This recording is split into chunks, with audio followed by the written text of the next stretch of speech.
This video is on Unit 2, which is quadratic functions, chapter number 4, complex numbers, lesson number 1, simplifying radicals review. In this lesson, we are going to be reviewing how to simplify a radical. Now, in your Algebra 1 classes and in your geometry classes, you would have reduced radicals, and depending on what teacher you had, depends on what method you were taught. I'm going to show you how to do this by hand, and then I'm going to show you quickly how to do it in the graphing calculator. So algebra review on radicals, the notes here say on bullet 1, a radical is any expression with a square root, cube root, etc. The radical symbol is there. So that's a square root. If there was a little 3 in there, that would be your cube root and your fourth root and so on. And we can have lots of different roots here. In this particular lesson, we're going to simply focus on the square root. Then it lists the first 20 perfect squares. 1 is a perfect square because it's 1 times 1. 4 is a perfect square because it's 2 times 2. 9 is a perfect square because it's 3 times 3, and so on. All of your perfect squares are listed all the way up through 20. 20 squared is 400, which is the last one that's listed. Let me talk about the steps here for simplifying radicals. Case 1 is if you have a perfect square, you're just going to take the square root of the number. Case number 2 is non-perfect squares. What we're going to try to do is we're going to try to break the radical down into the largest perfect square, and then you'll take the square root of that perfect square. Anything that's left over is going to stay under the radical. For both cases, if there is a coefficient outside the radical, you want to multiply this with any number that you take out. So looking at example number 1, we've got the square root of 49. Now 49 is listed there in your notes as a perfect square. The square root of 49 is 7. Example number 2 says the square root of 225. If you look up there, 225 is listed. 225 is a perfect square. When you take the square root of 225, you get 15. In the calculator, square root is second x squared. And then you can just put the number in there if you're not sure. If it's a perfect square, it's going to come out to a nice whole number. So that's 15. Now, on number 3, you have a coefficient of 2 out front. So we're going to say 2 times the square root of 144. 144 is a perfect square, and the square root of 144 is 12. We end up multiplying 2 times 12, which is 24 for our answer on number 3. So that was all case number 1, if the number underneath is a perfect square. The same thing is going to hold true for examples 4, 5, and 6. In examples 4, 5, and 6, everything under the radical is a perfect square. Yes, I know they are fractions, but they are still perfect squares. So when we take the square root of 4/9, what is the square root of 4? And what is the square root of 9? So the square root of 4/9 is 2/3. The same thing's going to happen on number 5. 1 is a perfect square, and 81 is a perfect square. Just take the square root of both, and you get 1/9. And again, number 6 is exactly the same. The square root of 36 over 121. The square root of 36 is 6. The square root of 121 is 11, and therefore the answer is 6/11. All right, now let's talk about number 7. If you try to take the square root of 112, the square root of 112, it gives you this big long decimal. This is an irrational number. It is not a perfect square. So what we have to do is figure out how to represent this using another radical. And the method that's listed is try to find the perfect square that is a factor of 112.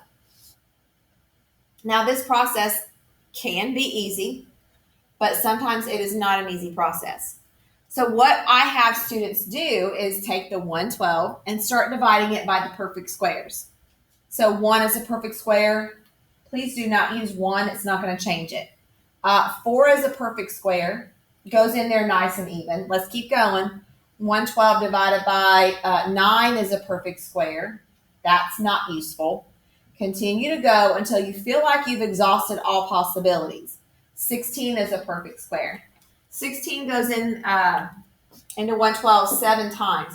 Now 7 is prime. 28 was not prime. 7 is prime. So I know I can stop. Okay? So what I'm going to do is I'm going to rewrite this as, instead of the square root of 112, I'm going to rewrite it as the square root of 16 times 7. Now, in your notes, it says, break the radical down using the largest perfect square. Take the square root of the perfect square and leave the leftovers under the radical. So what is the square root of 16? Well, the square root of 16 is 4, and that's going to go outside the radical. The 7 stays under.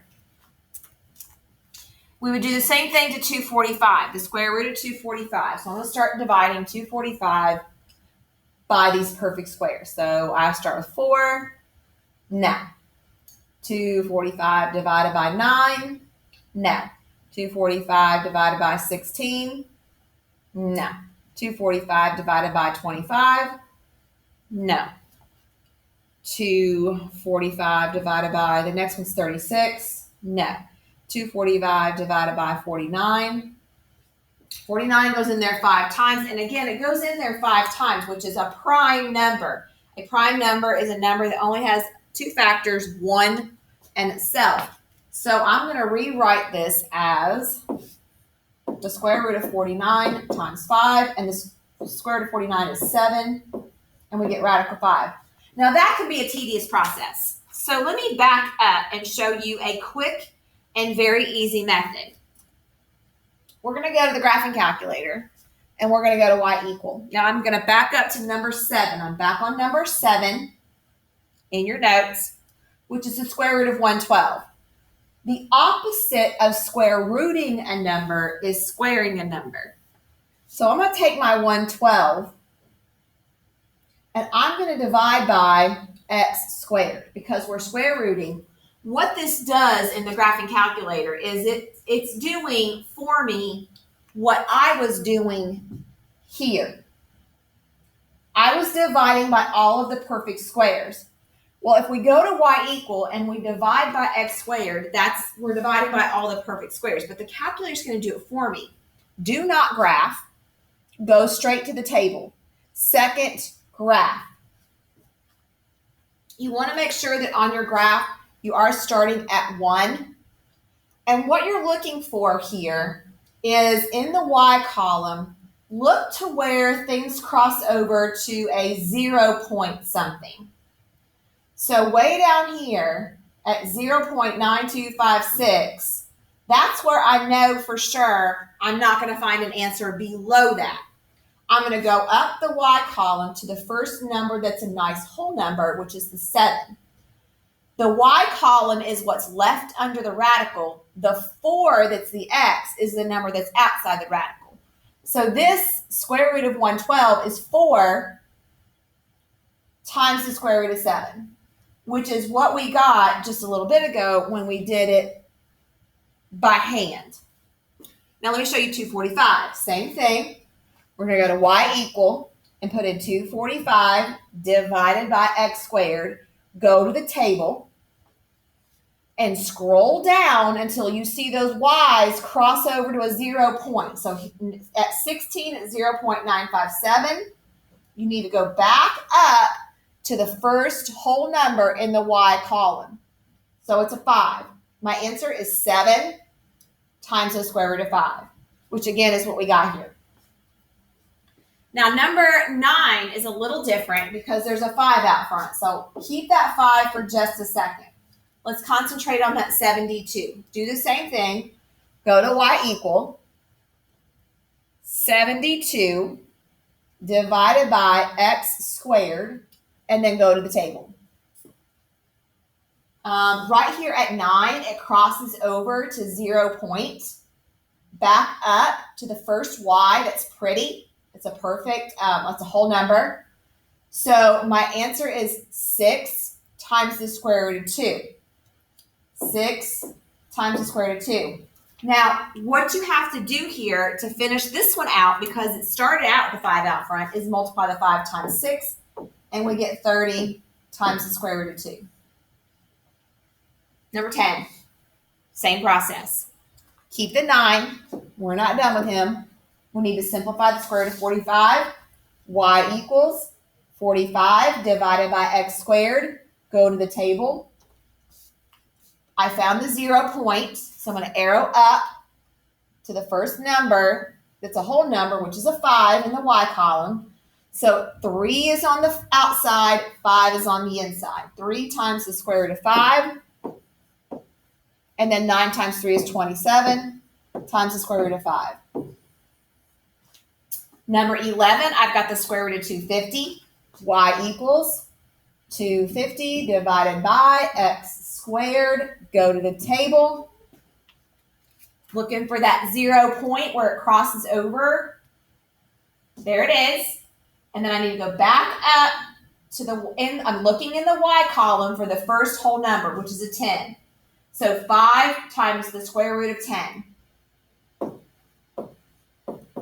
for number 11.